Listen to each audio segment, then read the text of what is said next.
Pokemon. We all know it, and most know it by the anime, the games, or anything, but there's a set of rules to a Pokemon game which makes it harder, and they call it a Nuzlocke. So basically, the rules are if a Pokemon faints, it dies, and you cannot use it again. You have to nickname your Pokemon so you can grow them attached to them, and you can only catch one Pokemon per route. These three simple rules can cause you a mental breakdown. So, without further ado, let's jump right into Pokemon Nuzlocke Platinum Edition. So I started by naming myself Krypton and my rival Mr. P, because he looks like a potato and he's a potato. So, the game started. So my rival Mr. B comes running into the house hyperactively, forcing me to get a Pokemon from this Professor Rowan he saw on TV. So as we were about to jump into the grass, hold it. You guys know jumping into the tall grass is practically a death wish, right? No. Do you have Pokemon? No. Do you want some? Yeah. And like that, I have a Turtwig, which I use happily to bash into Mr. B's Chimchar. After going to Sanjum Town, Rowan asked me to nick my Pokemon and I named him Doug. Don't ask questions. So after Dawn giving me Pokeballs, I went ahead and caught a Starly and named it Avari. So while battling some of the trainers, I almost lost the run to a Bidoof using Tackle. Oh my god. Oof. Okay. Alright. Here, do we trust our luck? Yes, we do. Tackle. Let's go! Let's go! 1 HP, not even close. Not even close. After reaching Jubilife City, Mr. B forces me to battle and I happily bashes Starly and his Chimchar with no problem whatsoever. Now we've reached Orberg City. While going to find Rourke, the gym leader, I found a Geodude and named him Darok. And now it was time for the first gym battle. I swept through his team until his Crocodile showed up. Alright, I'm down 1 defense stat, but that's okay. Hopefully he doesn't crit attack me. If he crit attacks me, I will die, that's for sure. Okay, let's hope he doesn't potion up here. Okay, he potions, that's okay. We used Absorb so we can heal as well. I don't have any potions right now, but it will be handy if I did. Alright, okay, that did good damage. That's okay, now you're full health. Hope it doesn't damage me too much. Alright. No. Oh! No! No! No! Oh my god. Heal up. Heal up. Nope. Yeah, I wasn't really enjoying that. So I left the city and then Mr. B shows up and does use his stock and leaves and I stared at him like, sure. On the way to Turner City, Rowan forces me and Dawn to fight some coconut heads.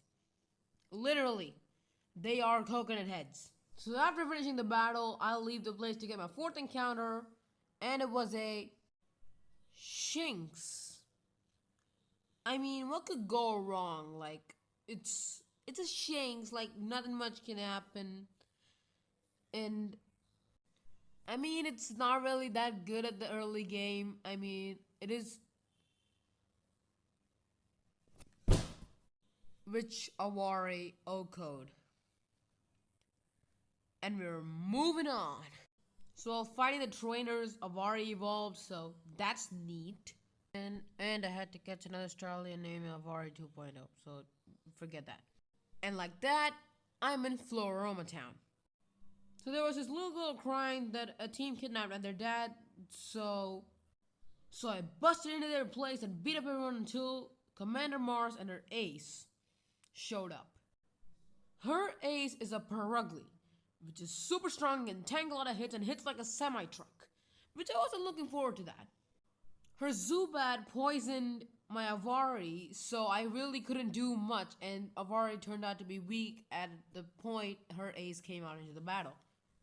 So both my Pokemons were on very little HP, and it was up to Doug to do anything, since Avari was poisoned. So I had to send in Darok to use my healing items. So basically, Darok was Death's father. So Doug got weak again, so now I had no other option but to send in Avari 2.0. Which died in the first hit, which Perugly landed. But I eventually managed to defeat the Purugly and move on with the thing. That was terrible. I lost 2 Pokemons in one battle, but I wasn't giving up. And I got a new encounter, and it was a Shinx, which I named it Lumio. And I encountered another Pokemon, and it was a Shellos, which I named Goop. And while fighting the trainers, Doug evolved and turned into a Grottle. Helps me out a lot. So now I'm at Cheryl in Turner Forest, and my next encounter was a Bidoof and a Bunyari. I would have cut the Bunyari, but I needed a Pokemon for HMs, and since the Rock died, I couldn't use Rocksmith, so I had to catch Bidoof. Oh, and I also named it a dog, because why not? Then I caught Folio the Budew, and then now I have a full team. And like that, I reached Eterna City.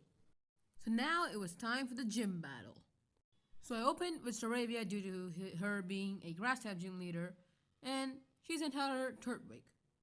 But then Wing Attack happened to do a low roll attack, meaning that it did less damage than ever. So for the people who don't know what a low roll is, basically every move doesn't do the same amount of damage all the time. It does different amount of damage every single time. So basically, there's a chance for it to do lesser damage than it's supposed to, or there's a chance to do for it to do more damage than it's supposed to. Which meaning, it sucked. Turtwig managed to get in a Sunny Day and Reflect in, which really sucked for me. So, continuing.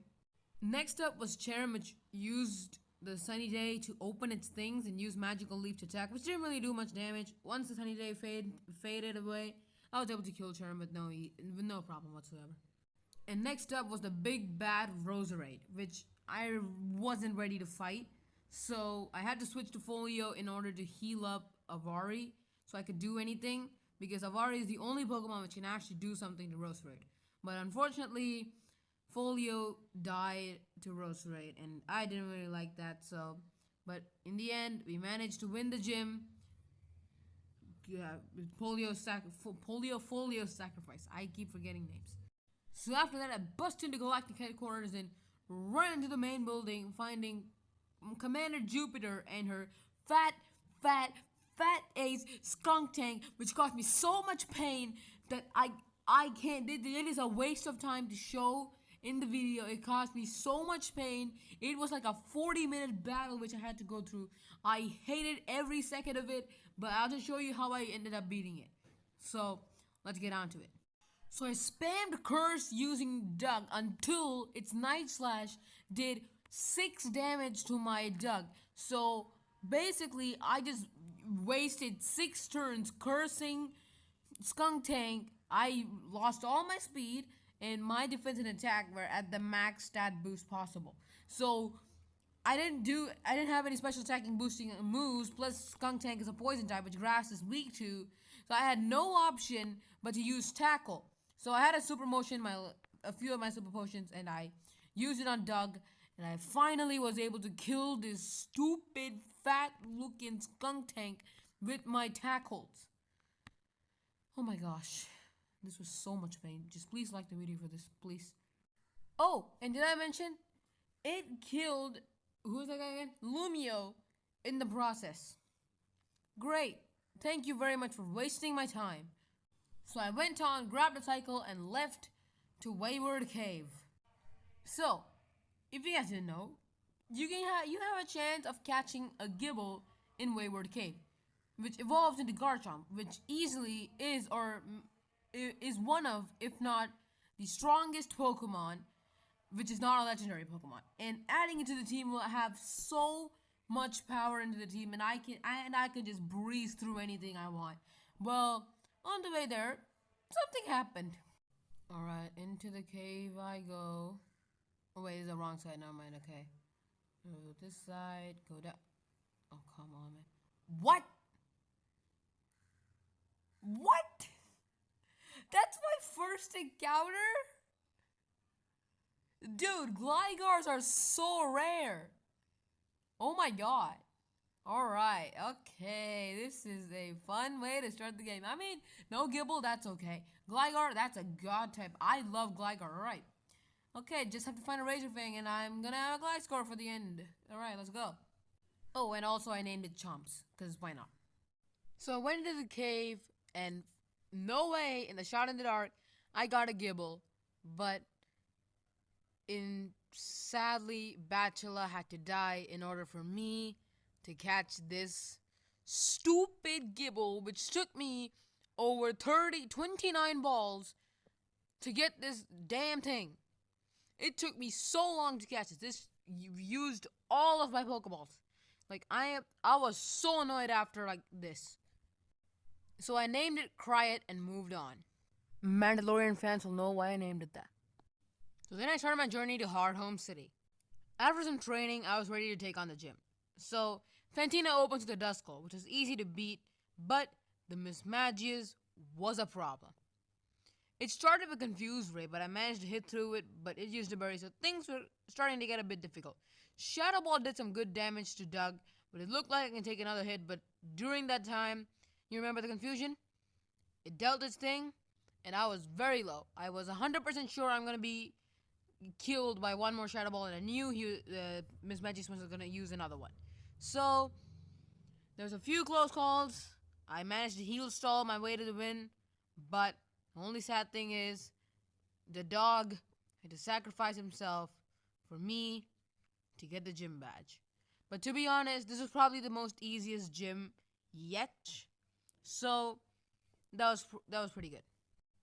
And so after that, I left the town and battled with Mr. P, which is a rival battle. And as usual, as every single battle was, it was a very easy one. An easy win. 3-0 to me. So, get wrecked, kid. Oh, and I also grabbed an Eevee on the way, which was given literally next door to the Poké Center in Hardhome. So after making it to Celebration Town, it was clear that my Pokemon needed more training. So I decided to put them in the daycare and train them. You might be confused on what I'm talking about. Basically, every Pokemon you put in the daycare will get experience points every step you take. So every step you take is basically 1 EXP point to them. Also, on the way, my Gibble evolved. I was training it a lot, so that's why. So, I spent like 2 hours leveling up my Pokemon and got 2 encounters. A Noctowl, which I named the Watcher, and a Marul, which I named Squirt Gun. Oh, and during the leveling up session, a group evolved into a Gastrodon, which is really helpful. So now with almost all my Pokemon either being level 30 or above, I decided that it's perfect time to head into Veilstone City. Well, and also I evolved Delin into a Jolteon because I just found a Thunderstone in the Solacian Ruins. Is that what it's called? Yeah, that's what it's called. So, nice, we now got a Jolteon. After some training, Doug evolved and turned into a Torterra. Now we have our first ever fully evolved Pokemon. And after evolving, it learned Earthquake, which is such a good move. It's probably one of, if not the best moves for like just casual moves instead of like special legendary Pokemon moves. So that was really cool. After reaching Veilstone City, I headed to the gym. Oh, and would you believe I said one Pokemon swept every trainer in the gym? Yeah, I've already OHKO'd every Pokemon in the gym, including the leader. After the battle, Avari evolved into a Staraptor. And we have our second fully evolved Pokemon.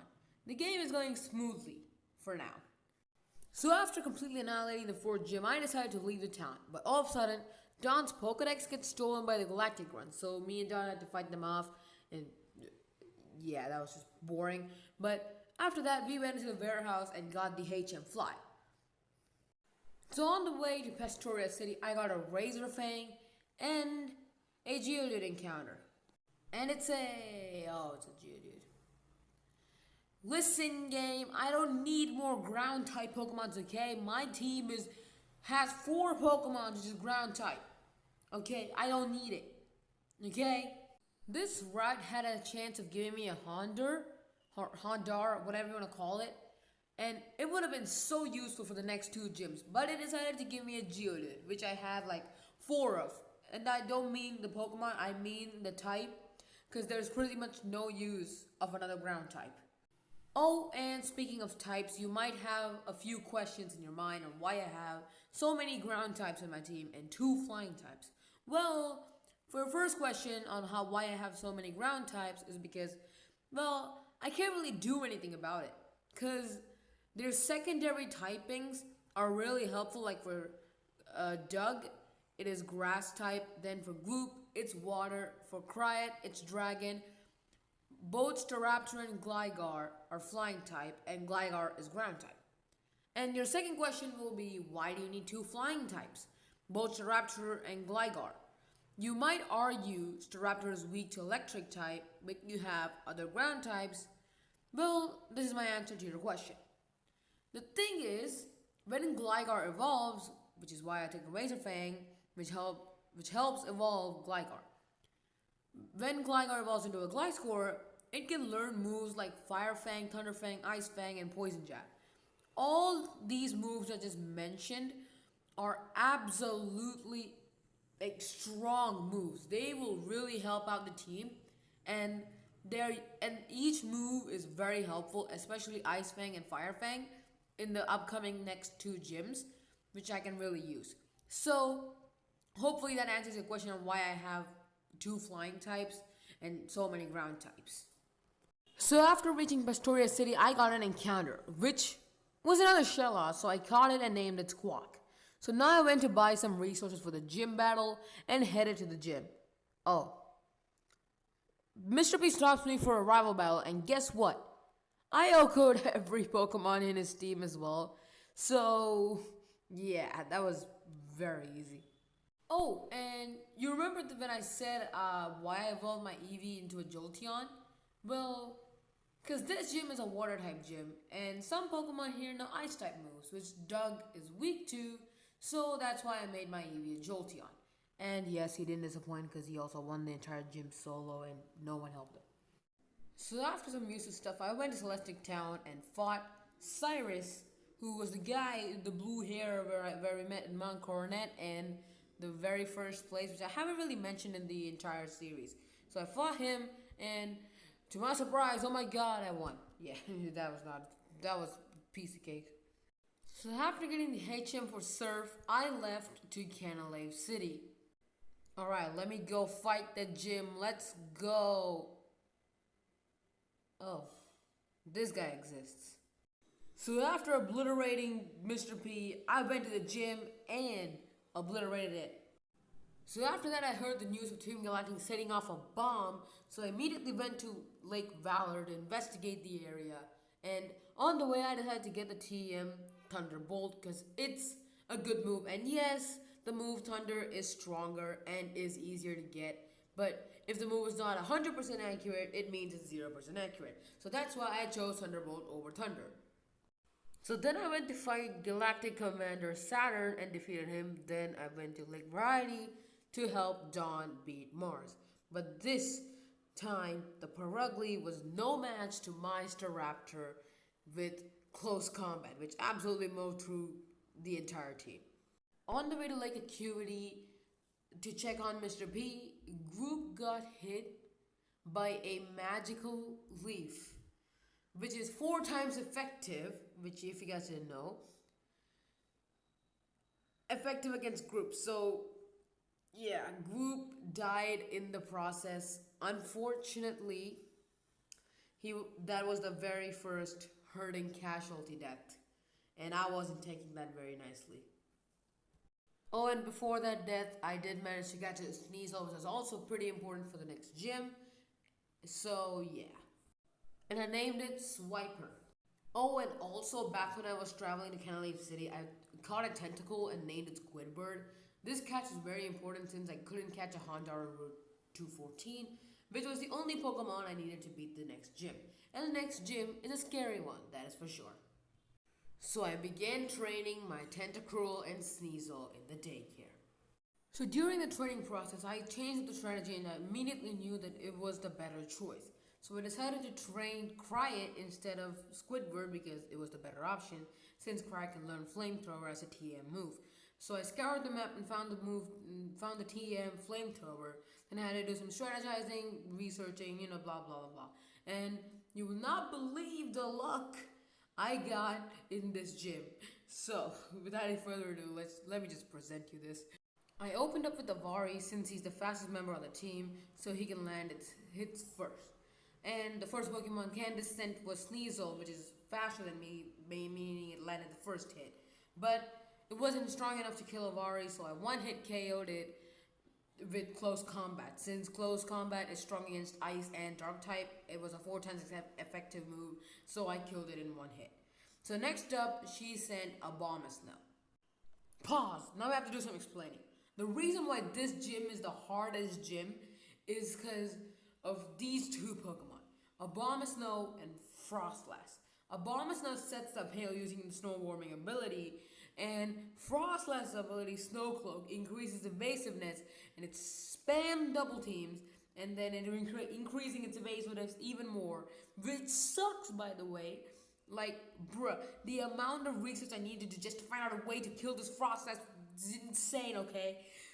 Basically, Swiper, the Sneasel's moveset, was not the best. It knows Metal Claw, Beat Up, Icy Wind, and Slash. The only good move it can use is Metal Claw, being the most effective one on ice types, but it was just too weak. So I had to stare at a screen for like 2 days trying to figure out that which move can I trust. And then I realized that Swiper can learn Iron Tail, which has 100% power but 75% accuracy, which means it'll only hit moves 3/4 of the time. Which is not good. Plus, with the evasiveness increase due to Double Team and Snow Cloak, it was a big risk trying to use Iron Tail to deal damage. But it was the best bet I got. You might be like, just switch in Cry It and use Flamethrower. It's ice and grass type, 4 times effective. Easy, duh. And then use Sandstorm ability to negate the thing. Oh, what was that? It's faster and will kill Cry It in one hit. It didn't happen. I'm telling this because I researched it and I knew it was faster than Cry It. And it is 4 times effective against Cry It. So I did probably the stupidest move and kept Avari in to still fight. And oh my god, this has to be the luckiest thing to happen. It used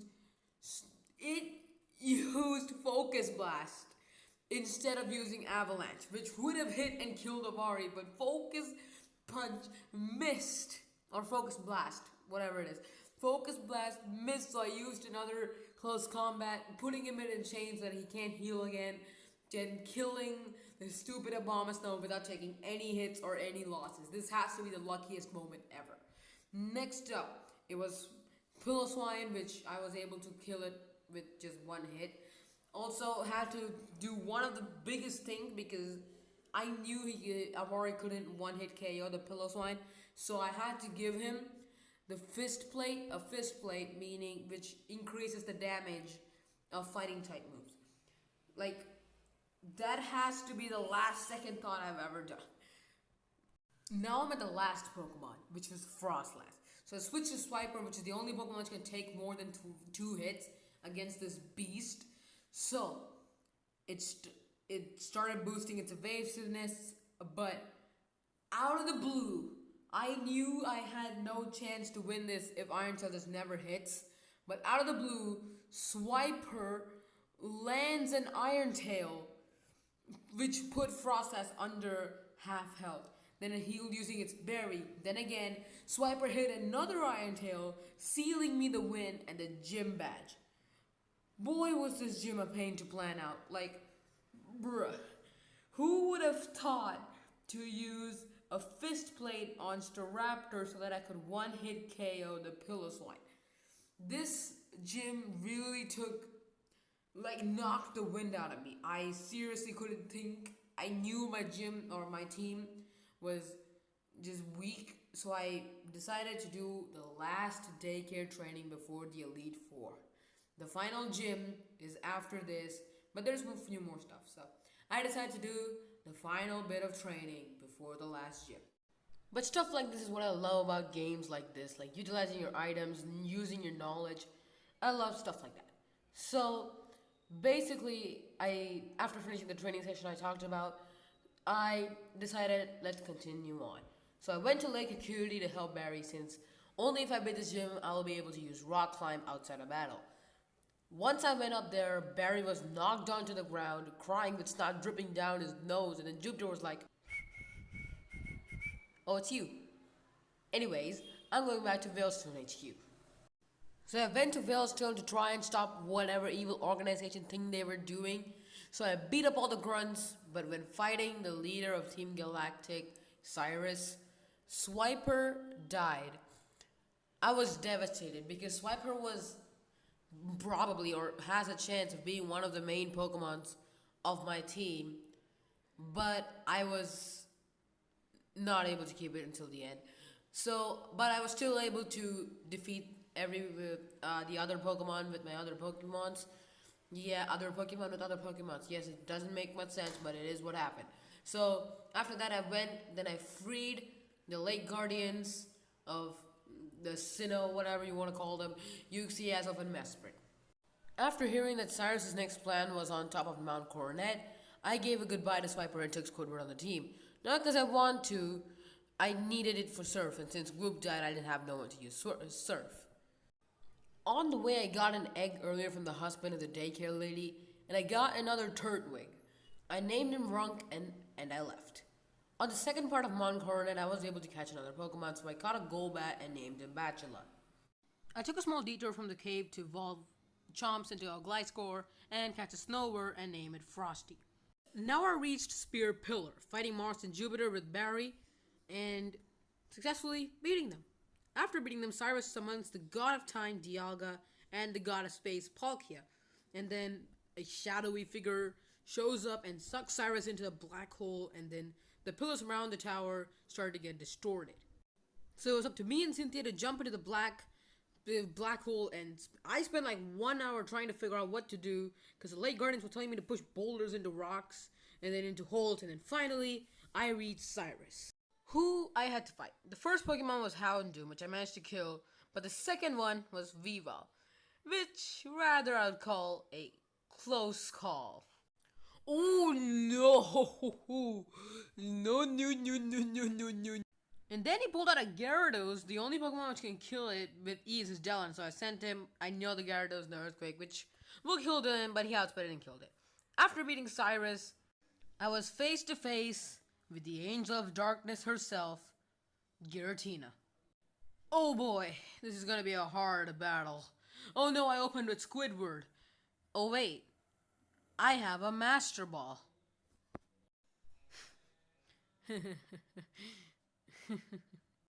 So I caught the Giratina and named it Dude Man. Don't ask questions. So after that, I made it to Honeyshore City. So after that, I went and found Mr. Depressed 3000 because he's depressed because no one ever wins him in his battles, and blah blah blah, boring. So I shut his mouth by teaching Chomp's Dig, and I sweeped his entire team. After that, I went to Victory Road to reach the Pokemon League area, whatever you want to call it. It's just called the Pokemon League, so I'll just call it Pokemon League area. So after 2 days of training and strategizing, which absolutely fried my brain, by the way, I came up with a team to be the Elite Four. Doug the Torterra, Avari the Staraptor, Chomps the Gliscor, Cried the Garchomp, Dudeman the Giratina, and finally, Squirtgun the Azumarill. Yes, you might have noticed Dylan is not on the team. Yes, even though Dylan was such a huge asset to the team, he carried us since the 5th gym, but I knew he would be instantly killed in any of the battles, and he was pretty useless in all the fights. So I took Dude Man and Squirtgun in the game. Now I was about to go enter the Elite Four Gauntlet. Oh. Will you ever stop? After decimating Mr. B for the final time, I entered the Gauntlet. Now there's no turning back to go heal my Pokemon. I can only use items which I have. The first trainer was Aaron, the Bug-type trainer. He opened it Yanmega and Staraptor was able to kill it, and then was Drapion. They sent out Dude Man to kill it. And then it was Heracross, which I sent Avari to use Fly and kill the Pokemon. Next was Scizor, and I sent Dude Man for it to kill using Earth Power. And last Pokemon was Wespekin, which was kind of tricky, but I still managed to kill it with Dude Man. Next was Bertha, the ground type trainer. She opened with the Wish Cash, which I killed with Squirt Gun. The reason I chose Squirt Gun on the team because it is very useful for the second trainer, third trainer, and the champion. And I managed to sweep Bertha with just Squirt Gun. Next was Flint, the fire type trainer. And yes, you guessed it, I sweep this team with Squirt Gun and Cry It. Now the final trainer, Lucian, who I sweeped with Dude Man. This Elite Four is just too easy. I was doing good. 4 Elite Four members down, no deaths. That was good. But now, it was time for the champion, Cynthia. She opened with Spiritomb, which is weak to only fairy type moves, but you can't get any fairy type moves in this game, so it is basically has no weaknesses. So I killed it with Dude Man. Then she sends out Satan, Garchomp. I call this Pokemon Satan because this Pokemon is made by Satan himself and he himself fears it. This Garchomp is strong, thick, and hits like a truck. So that's why I took Squirt Gun on the team. Because Squirt Gun is thick, and I mean it. It can tank an earthquake, it just can't hit as hard. So it was up to Squirt Gun to kill this behemoth of a beast. So, yeah. But Squirt Gun will die in just 2 hits, but that is where X items come into play. X items increases a specific stat depending on the item. So all I have to do is just use 3 X defenses, and there we go, easy peasy, the Garchomp is dead. There we go. The Pokemon champion herself's ace is dead. I had nothing which could stop me. Next was Roserade, which was the only Pokemon that just killed most of my Pokemon in my team. So I killed it with Avari, and then I moved on. Next was Togekiss. Togekiss was a bit tricky. In the process, Chomps died, but it was okay. But then in Lucario, also managed to kill Avari, a main asset to our team. But then Dude Man came in and killed Lucario, then it was Milotic. This was the most annoying, tedious fight I've ever taken part in.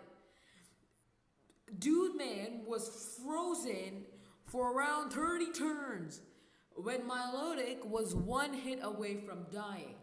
But in a sudden, Giratina broke out of the freeze and lands the Dragon Claw and kills the Milotic.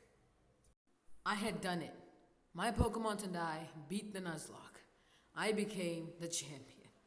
Doug, Cry It, Dude Man, and Squirt Gun, the final survivors of this challenge. We quite literally couldn't have done it without the friends we made along the way. Oh, and also, as I'm here entering the Pokemon in the Hall of Fame, do me a favor. Please subscribe. This video took me months and months to make. Not really, but it took me 2 months to make this. I would really appreciate it if you guys did. It takes 2 seconds every time. So please don't be lazy and leave a like and subscribe. No, also for the people who are thinking about this, I'm not quitting Piggy. This video was made so that I can have a change. Please leave a like if you enjoyed and subscribe to the channel if you want to see more content like this.